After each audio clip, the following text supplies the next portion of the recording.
saved on the way to heaven. If you have your Bibles with you this morning, I'd like for you to turn with me to the book of Romans, the 5th chapter.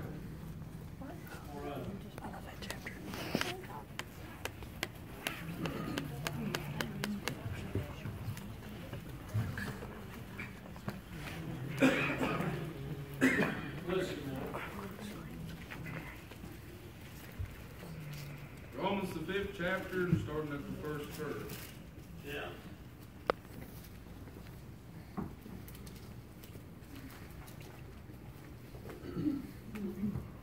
Therefore, being justified by faith, we have peace with God through our Lord Jesus Christ, by whom also we have access by faith unto this grace, wherein we stand and rejoice in the hope of the glory of God. And not only so, but we glory in tribulations, also knowing that tribulations work of patience, and patience experience, and experience hope. And hope maketh not ashamed, because the love of God is shed abroad in our hearts by the Holy Ghost, which is given unto us. For when we were yet without strength, in due time Christ died for the ungodly. For scarcely for a righteous man will one die, yet peradventure for a good man some would even dare to die. But God commendeth his love toward us, in that while we were yet sinners, Christ died for us. Amen. Much more then, being now justified by his blood, we shall be saved from wrath through him. Amen. And as I read that, and I thought about it, I began to think about the story of Jonah. How that God told Jonah, he said, arise and go down to Nineveh, that great city, and cry against it. Why? For their wickedness is come up before me.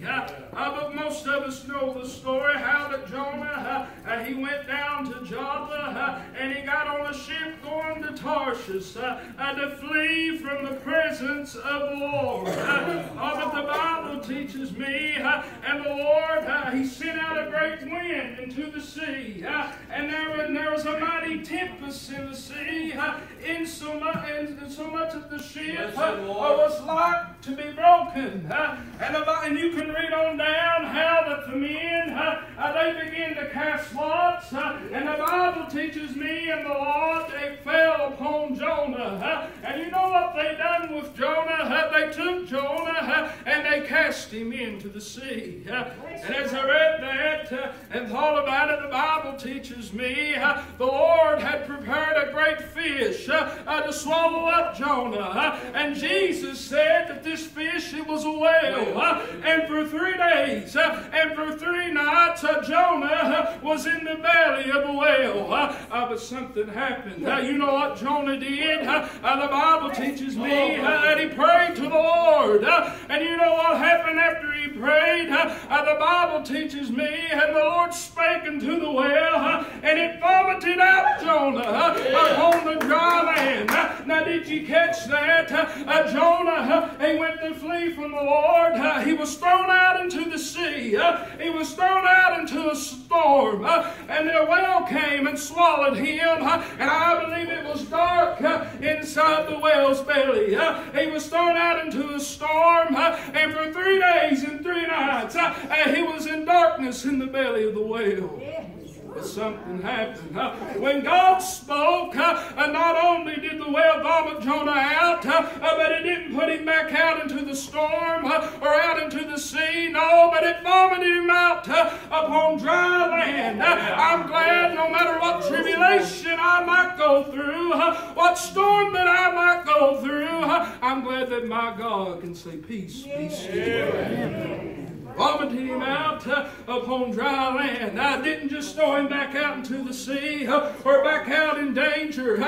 Listen, I'm glad that God takes care of his people. I'm glad that God knows what he was doing. You see, it was Jonah's disobedience that got him in trouble in the first place. If he'd have listened to the Lord, he'd have been all right. But he disobeyed, and he brought it on himself. But I'm glad that God still has mercy towards his people. I'm reminded when Jesus and his disciples, they went on the ship one time, and there arose a great tempest in the sea. Bible says, insomuch that the ship was covered with the waves, but he was asleep. And you know what his disciples did? They came unto him and they awoke him, saying, Lord, save us, we perish. But the Bible teaches me, he saith unto them, why are you fearful, O ye of little faith? And you know what Jesus done? The Bible teaches me that he arose and he rebuked the winds and the sea, and there was a great calm. I'm glad that my God can bring calm into your life. And no matter how big the storm is, no matter how big the well might be, how bad the waves may get, my God can bring a peace into your storm. No matter what your situation is. No matter that was a bad situation for Jonah. He'd been thrown out into the sea, been swallowed by a whale. No doubt it probably looked pretty dark for him. No doubt he got down into a low place. But Jonah knew what to do.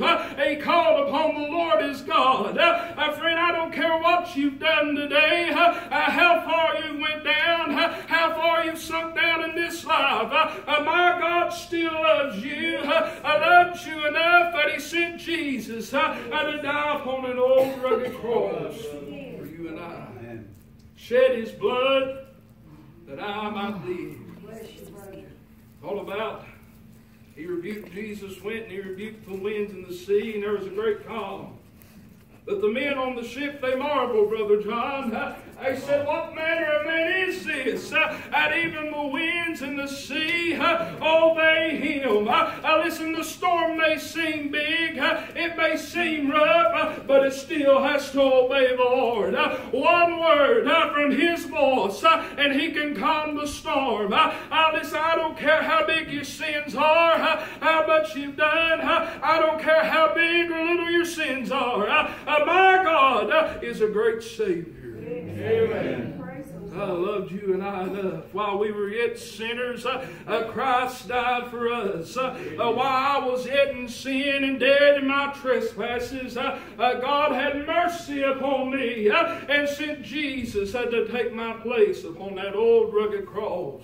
You see, Jesus didn't deserve to die, but I did. He took my place, bore my sins, bore my infirmities upon that old rugged cross. You say, well, why did he do that? For God so loved the world.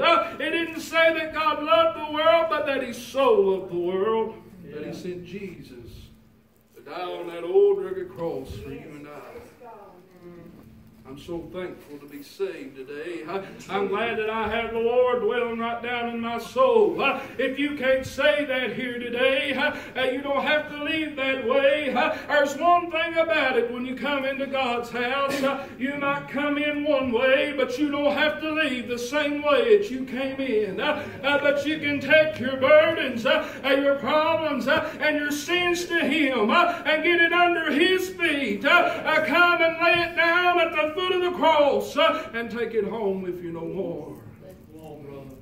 Aren't you glad that God loves you and I? Loved us enough that He sent Jesus to die on that old rugged cross. And me and Megan sing one of my favorite songs. I'm glad that He didn't just end there.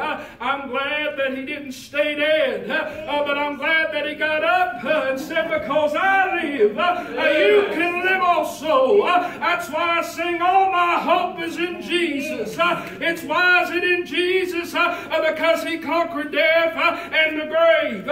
He got up, and because He lives, I can face tomorrow. Amen. I don't know your hearts. I don't know how you're standing here today. There might be one here that don't know the Lord. Friend, I want to urge you, if you're here and you don't know Jesus and pardon remission of sins, you ought to run to the altar. You ought to run to the Lord. Why? For you still have time. God's granted you mercy. He's gave you another breath. He's gave you another minute to make things right with Him. But instead, people turn and let the devil win. That's right.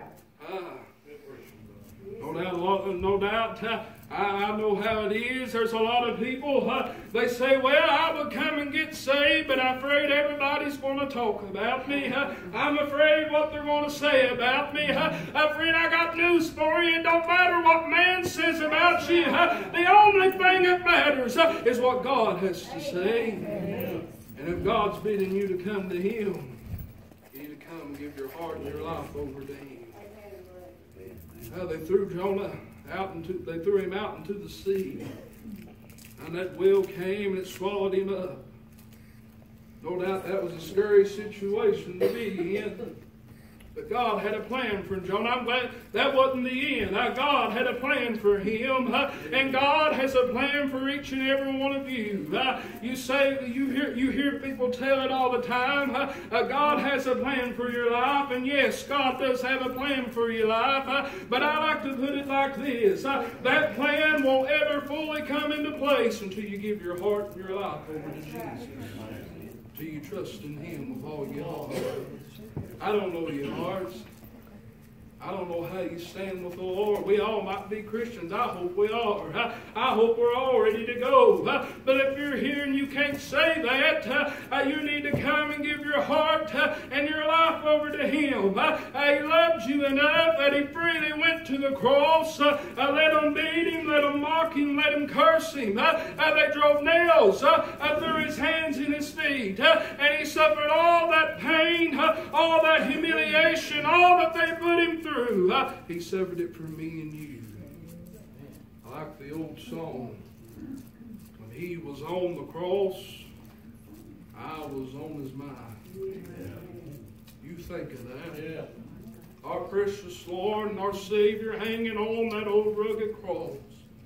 Yet He looked down through time. He saw me. He saw each and every one of you. He cried, Father, forgive them. They know not what they do. I'm so glad that Jesus went to that cross for you and I. Freely shed His blood that I might live. No matter what storm, no matter what tribulation, no matter what comes my way, I can face it. Why? Because the Lord walks with me. Daily leads me and guides me in what I should do. They used to have the old sign, God's my co-pilot. God ain't my co-pilot. God's my pilot. I don't want Him to be riding beside of me. I want Him to be driving. I want God to be leading me. Not just walking with me. No, He don't just walk with me, but He daily leads me. He shows me where to walk. He orders my steps, and He guides me as I walk through this land. Sometimes when it gets really rough, He'll pick me up and He'll carry me through. Yeah. Praise the Lord. That's the type of God that we serve. I don't know your hearts today. I don't know how you stand with the Lord. But if you're here and you don't know Him and pardon and remission of sins, I want to urge you, come and get to know this man called Jesus. Cast aside all your weights, all your burdens, the things that might weigh you down, and come and take it to the foot of the cross. Sing that old song, kneel at the cross. Yes. Take it to the Lord and give it over to Him. You see, a lot of people say, well, yeah, I will come and get saved, but they'll talk about me, or this one might say this about me. I'm afraid everybody would look at me. I'm afraid that everybody's going to judge me. Well, friend, I'm here to tell you today, if you come in to give your heart and your life over to the Lord and they're judging you, they need to come right on up with you. God loves you. I love each and every one of you, but the Lord loves you far more than I ever could. He loves you enough that He freely laid down His life. And He took it back up and said, because I live, you can live also. quote one of my favorite verses of Scripture. The wages of sin is death, but the gift of God is eternal life through our Lord Jesus Christ. That's what sin will get you. Sin, the wages, or your payment for sin is death. By one man's sin entered into the world, and death by sin. But I'm glad that God loves you and I enough when He gave Jesus. God gave the greatest gift that could ever be given when He sent His Son. And through and by Him, if you come and you give your heart and your life over to Him and you get born again, you can have eternal life in heaven with Him when this life is over. I don't know your hearts. I don't know how you stand with the Lord. As I get ready to come to a close, maybe not have been a lengthy message, but it don't take a lot of words or a lot of time. You say, well, what does it take? It takes the Lord. As I get ready to come to a close, maybe we could get a song. Somebody here might want to pray. You might be here today. You may not know the Lord. Friend, I want to give you an invitation to come and get to know Him. I want to give you an invitation to get to know this man called Jesus. You're not coming up for me. You're not coming up for a show to be seen. But if God is speaking to your heart, He said He'd stand at your heart's door and He would knock. And if God's knocking at your heart's door, He'll open up.